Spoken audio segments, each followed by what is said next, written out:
Hello and welcome to What Is It and Why Wednesday. Today we're going to take a few moments to talk about some of the vessels that we use for communion, what their names are and what their purpose is when we celebrate the Eucharist on Sunday mornings. So when you come to church on Sunday, the first thing you'll notice is that communion is kind of set up like this. And so the first thing I'm going to do is take off these layers and show you what they are and what their purpose is. So the first thing on top is called a burse, and the burse sounds just like purse, and that's exactly what its function is. It's meant to hold things inside, namely some of the cloths like purificators, which is used to wipe the brim of the chalice if wine spills off, or if, as people share the chalice, that it's used to clean the top of the chalice. But it also holds the corporal, which is a cloth that's underneath everything. And that's meant to hold the body, which is where we get the word corporal.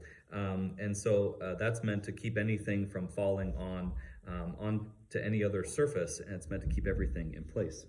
Next, we have the veil. The veil comes off. Now, when you think of a veil, you think of something that's hidden, right? Something behind the veil. So when we remove the veil, then, of course, everything is revealed.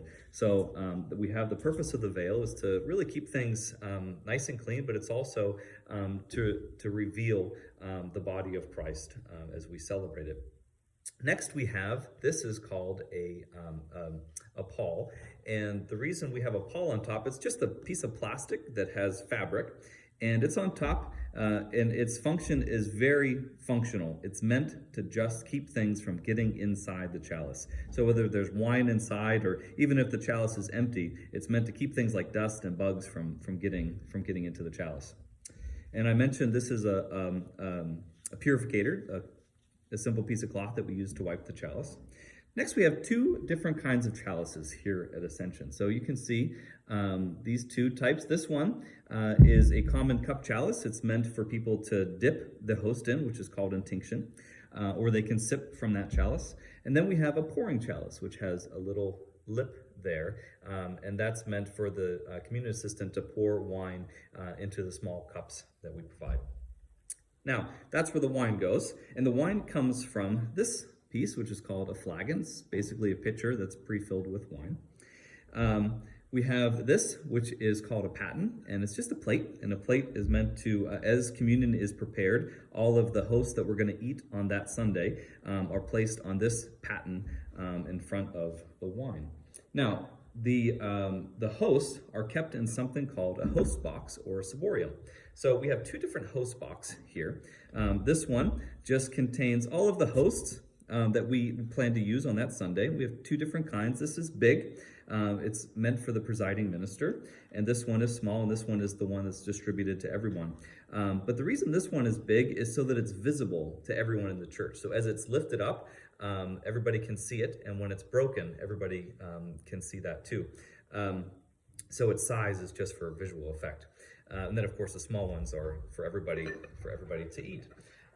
Next, we have, this is called a ciborium, and a ciborium, in this case, we use this really nice one, and it holds all of the consecrated hosts. So on Sunday morning, if there are leftover hosts, we use this to hold them, so that everybody knows that this is the piece that has the consecrated, which means blessed, and we use these hosts the following Sunday, or when we need them for visitation or for hospital visits. I'm making a video. You want to say hi? Say hi. Hi. So, the other pieces that I wanted to share with you, this is called,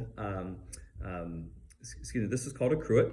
Some churches you might see two different kinds of cruets, but in this case, one for wine and one for water. But in this case, we have a flagon that's filled with water, with wine, and then this one is with water. Now, the reason I use water during communion, it's not something that you see in all Lutheran churches. Lots of them do it, but not in all of them. And it's used to symbolize, it's purely symbolic, when the side of Christ was pierced after he died, water and blood flowed out. And so when we use that water, it symbolizes that.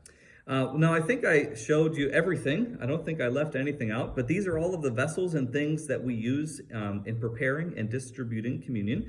And one more final piece you might just be curious about, where all this stuff is kept. So, and usually in any church, there's a small table, and it's called a credence table. Those are, that's the place where everything is kept in preparation for the Sunday morning worship.